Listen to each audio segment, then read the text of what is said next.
safer that way. And before I start reading those, just a couple of minor things. I see some guys in the back that are here, and of course there are guys that can't be here. By the way, Blee, do you recognize this? That's the pin you gave me in 1988 when I made captain. Damn. Yeah, kept it in my uniform the whole time. I appreciate the comments so far from all of you that have been here. I really do. As most of you know, I've been off the job medically since October, so retirement has actually been a very, very good thing for me. I've gotten acclimated to it very, very quickly, and I highly recommend this status for those of you that have not yet attained it. The kind words that have been spoken so far by those of you that have worked with me and worked around me, I would like to acknowledge a couple of people. I have it in my prepared speech, but Carson Rinker's in the back, Junior's in the back. Some of the old school guys that brought me up and taught me in the fire service, and I'm going to get to those points in just a minute. But I have to tell, and Carson, I was really hoping you were going to be here because you were absolutely instrumental in me being here. I have not forgotten that. One of the very first times I was ever involved in an emergency service response, I was a high school student, and I don't know if you'll remember this story or not. We went to recover a couple of bodies in Luray from a boating accident. And it was you and John Bill Humes and Tommy Thompson and Bud Zirkle. And somehow Bud Zirkle got me to be a ground crew to help you guys. And we took the old International four-wheel drive ambulance that was downstairs for years that had been disabled and hadn't been used for a while. And I rode in this vehicle blowing sirens and red lights on. And I remember John Bill getting so ticked off at me because I kept calling him Mr. Humes. And for anybody who knows John Bill, for some punk that's only a couple years younger than him to call him Mr. Humes, he said, "You call me that one more time, I'll punch you in the damn mouth." But I ran that call with you, Carson, and after that I decided I was going to get in the fire service, and they were getting ready to have the regional school, and there was a picture of it downstairs or downtown in the museum, and it's dated 1974, and I was supposed to get voted in July, and the school was in June. And I was coming around the station, and I kept telling Carson, "Man, I'd like to go to this school." He said, "Look, just show up, it'll be all right, just come on, baby, I got you, and you know, whatever it was, Carson looked at me and said, "Just don't stir the shit, everything will be okay." And you did, man, and it had an impact on me, and I volunteered, and I got my training, and I stand here today at the end of a 33-year career, and if it were not for the guys who taught me coming up, and that includes you, if it were not for those folks, that was an attempt to be nice. I never got done. Oh. Teaching me? I stand before you today on one of the few occasions in my life that I've prepared remarks. There have been times I should have prepared them and read them and worked off the cuff instead, but he promoted me anyway. My comments will serve a twofold purpose today. One is to reflect, and the other will be hopefully to inspire.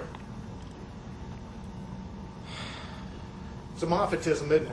Yeah, I know you were, so wait a minute, let me get this, because I'm going to need it. It's what we do.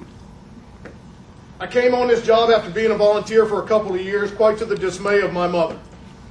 For years over my bed in the fire station, I had a bumper sticker that said, "Please don't tell my folks I work in a firehouse. They think I'm a piano player in a whorehouse." My mother would have preferred that I had some sort of talent. She eventually realized that this was the place that I needed to be. I was a middle child in a combined family with a widowed mother.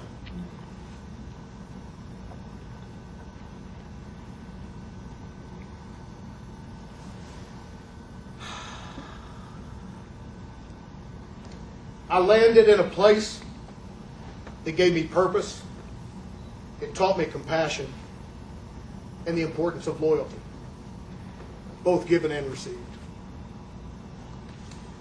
I came to this job one cocky, smart aleck young punk, and I leave pretty much the same way. Just not quite as young. One of the most valuable lessons I learned here was that book smart ain't common sense smart. It took me a while to realize that the guys that came before me were going to teach me some things I never thought they would. Russ, D-Ray, Junior, HK, John Bill, JC, Melvin, Carson. Chief 1, I thank you all. And speaking of Chief 1, let's go ahead and get that covered now. Kind of scary not knowing exactly what I'm going to say next. I don't think I got to listen to you. Right, yeah.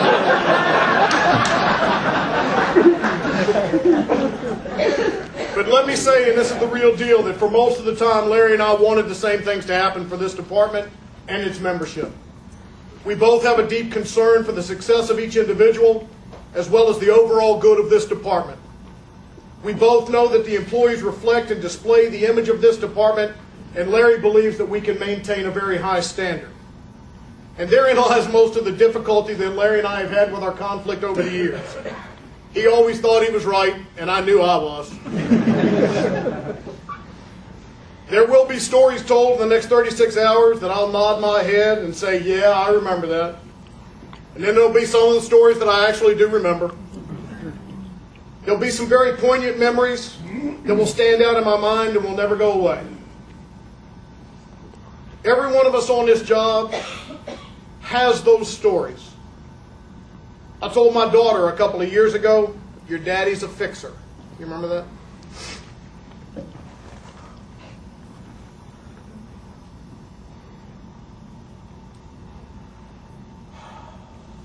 We in this room spend our careers trying to fix the suffering and the loss of others as best we can. The true difficulty is when we are faced with a problem that we're tasked to fix and our fixer is broken or it's overwhelmed. As I finished my career, I felt it most important to make sure that I created an atmosphere at work that made it safe and okay to come back to, especially when our fixers needed fixing. That was very touching. As most of you know, I've traveled all over the country for the last 17 years teaching. At last count, I'm at about 100 different fire departments, from Grand Coulee, Washington, San Diego, California, from Miami, Florida to Portland, Maine. I've met a lot of good firefighters, and I've been lots to interesting fire departments, and I've learned a lot. I've never been tempted or wanted to work anywhere other than right here. I have been honored to be surrounded by good people that both knew and know their jobs. I said in the beginning that I wanted this to be reflective as well as inspirational. Well, I've covered the reflective. So I'll wrap up with the inspirational. All of you guys on the job, hopefully you will be at this podium one day. Live your life and do your job in a manner that will make you want to say thank you to the fellow firefighters that you work with. Let them do for you what you and others have done for me. And that's made me a better man. In closing, I have a really favorite saying from Teddy Roosevelt. It hangs in my dormitory door to this day. Arthur, I'm not capable of memorizing as well as you are, so I have to read this. It is not the critic who counts, not the man who points out how the strong man stumbled or how the doer of deeds could have done better. The credit belongs to the man who is actually in the arena, whose face is marred by dust and blood and sweat, who strives valiantly, who errs and comes up short again and again, because there is no effort without error and shortcoming, but who does actually strive to do the deeds, who knows great enthusiasms, the great devotions, and who spends himself in a worthy cause. The man who at best knows in the end the triumph of high achievement, and who at the very worst, if he fails, he at least fails while daring greatly. And so that his place shall never be with those cold and timid souls who know neither victory nor defeat. I am a blessed person. I thank everyone who is here and those that have expressed thoughts to me over the last several days. I have had a wonderful life. I continue to have a wonderful life. God bless this department, and God bless everybody here.